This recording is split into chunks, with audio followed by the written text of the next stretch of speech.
এখন অনেকেই আপনারা কলকাতা বা কলকাতার পার্শ্ববর্তী এরিয়াতে ফ্ল্যাট কেনার জন্য ফ্ল্যাট খুঁজছেন বা বুকিং করছেন। এখানে একটা বিশাল বড় ট্র্যাপ আপনাদের জন্য ওয়েট করে আছে, সেই ব্যাপারেই আমি আজকে আপনাদের সাবধান করে দেবো। ট্র্যাপটা কি? ট্র্যাপটা হচ্ছে আপনাদেরকে বলা হবে যে আপনারা যদি রেডি টু মুভ ফ্ল্যাট নেন তাহলে আপনার পার স্কোয়ার ফিট আপনার এই রেট পড়বে। আর যদি আপনারা আন্ডার কনস্ট্রাকশন ফ্ল্যাট নেন, এবার আন্ডার কনস্ট্রাকশন মানে কি?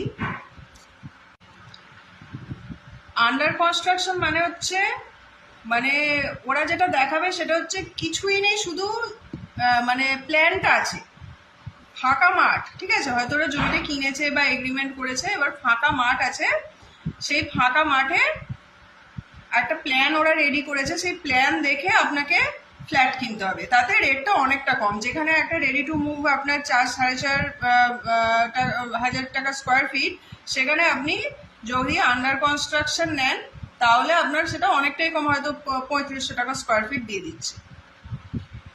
এইখানে এই সস্তার চক্করে যদি আপনি ফেঁসে যান তাহলে আপনি একটা বড়সড় ট্র্যাপে পড়তে পারেন। পড়বেনই এরকম 100% আমি বলছি না, কিন্তু আমার যা এক্সপিরিয়েন্স বলছে আপনি একটা বড়সড় ট্র্যাপে পড়বেন। কি ট্র্যাপটা? সেটা কি ট্র্যাপ?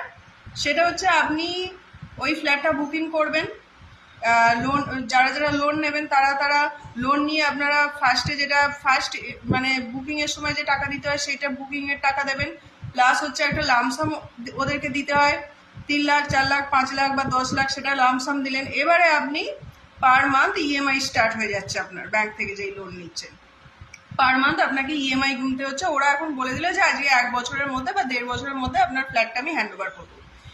ওই ফ্ল্যাট আপনার হ্যান্ড ওভার হতে, মানে আপনি ওই ফ্ল্যাটের চাবি হাতে পেতে আপনার কাল ঘাম ছুটে যাবে।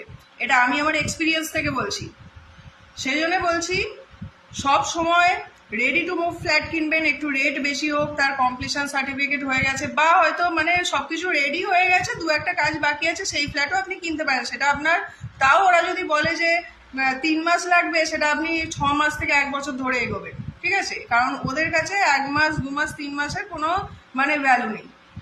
আর হচ্ছে এবারে যদি আপনি ওই সস্তার চক্করে যদি আন্ডার কনস্ট্রাকশন নিয়ে ফেঁসে যান, ওই ফ্ল্যাট আপনার কবে কমপ্লিট হবে তার কোনো ঠিক নেই। আপনি দেখবেন যে বছরের পর বছর ঘুরে যাচ্ছে, এই পাইলিং হলো টাকা দিন, এই আপনার ফার্স্ট ফ্লোর কাস্টিং হলো টাকা দিন, এইসব করতে করতে আপনার দেখবেন আপনার 4-5 বছর কেটে গেছে, এখনো পর্যন্ত আপনার সেই অনেক দূরের গল্প, ঠিক আছে? দিল্লি অনেক দূর।